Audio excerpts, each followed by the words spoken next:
آپ حضرات کو یوم جمہوریہ بہت بہت مبارک۔ شکریہ بہت میں دعا کرتا ہوں اللہ تعالیٰ اس دن کو بار بار ایسے ہی لاتا رہے اور ہمارا ملک ترقی کرتا رہے۔ یہ آزادی جو ہے صرف گاندھی جی کی کوشش نہیں تھی، بلکہ اس میں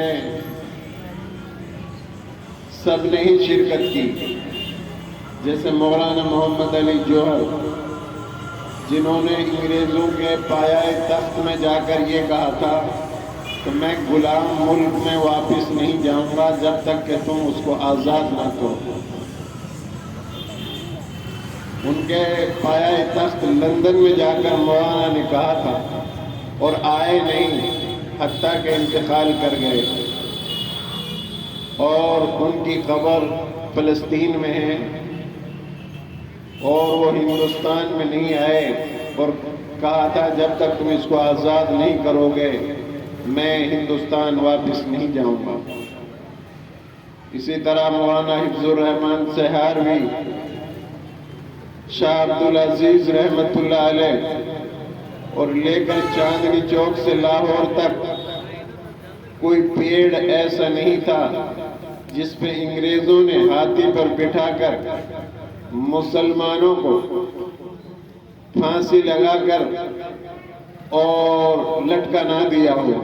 اتنی قربانی مسلم قوم نے اس ملک کے لیے دی ہے۔ آج ہماری قربانیوں کو بھلانے کی کوشش کی جا رہی ہے۔ ٹیپو سلطان صاحب نے انگریزوں سے لڑتے رہے، لیکن اپنوں کی غداری کی وجہ سے انگریز ٹیپو سلطان تک پہنچنے میں کامیاب ہو گئے، اور ٹیپو سلطان انگریزوں سے لڑ رہے تھے اور انگریزوں کو اوپر خوف تھا کہ یہ ٹیپو ہی ایسی چٹان ہے، اگر اس کو اپنے سامنے سے نہیں ہٹایا گیا تو ہندوستان پر ہم قبضہ نہیں کر سکتے۔ چنانچہ ٹیپو سلطان صاحب انگریزوں سے لڑتے رہے اور اپنی تلوار ہاتھ کی ہتھیلی میں گھس گئی، اور آخر کار شہید ہوئے، اور مرتے ہوئے یہ کہا تھا شیر کی ایک دن کی زندگی گیدڑ کی 100 سالہ زندگی سے کہیں زیادہ بہتر ہے۔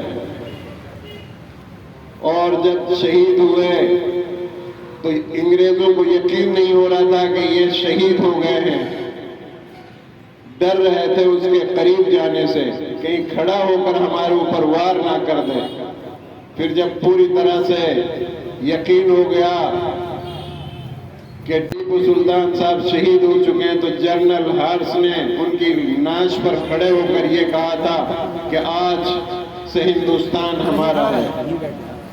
تو میرے عزیزوں، اس ملک کے لیے مسلمانوں نے بہت زیادہ قربانی دی ہے۔ آج اہل وطن یہ کہتے ہیں کہ یہ ملک ہمارا ہے، تمہارا نہیں۔ ہم ملک کے پارٹنر ہیں، کرایہ دار کی حیثیت نہیں ہے ہماری، جیسے کرایہ دار کی حیثیت ہوتی ہے، نہیں، بلکہ ہم پارٹنر ہیں اس ملک کے۔ جس طرح مالک مکان کو اپنے پورے گھر کی بلڈنگ کی حفاظت کرنی ہوتی ہے، اسی طرح ہمیں اپنے ملک کی پوری طرح سے حفاظت کرنی ہے، اس کے قانون کی پاسبانی کرنی ہے، اس کی املاک کی حفاظت کرنی ہے، اس کے املاک کو ناجائز طریقے سے استعمال نہیں کرنا ہے اور وفادار بن کر دکھانا ہے، ملک سے محبت کرنی ہے۔ اور ہم تو چاہتے ہیں ملک میں امن و امان رہے۔ وزیر اعظم ہمیں آج بننا نہ کل بننا، آپ ہی وزیر اعظم رہیں، لیکن ہم یہ چاہتے ہیں کہ ملک میں ظلم بند ہو، ناانصافی بند ہو اور امن و امان ہو۔ ہم ملک کے وفادار ہیں اور تھے اور ہیں اور رہیں گے انشاءاللہ، اور ملک کے لیے ہمیشہ امن کی دعا مانگتے ہیں ہم۔ میں آپ تمام حضرات کا شکریہ ادا کر رہا ہوں کہ آپ تشریف لائے. اللہ آپ کو جزائے خیر دے اور اس مبارک دن کو اللہ بار بار ہمیں عطا فرمائے اور ملک کی، قوم کی، سماج کی خدمت کرنے کی اللہ توفیق نصیب فرمائے. وآخر دعوانا الحمدللہ رب العالمین.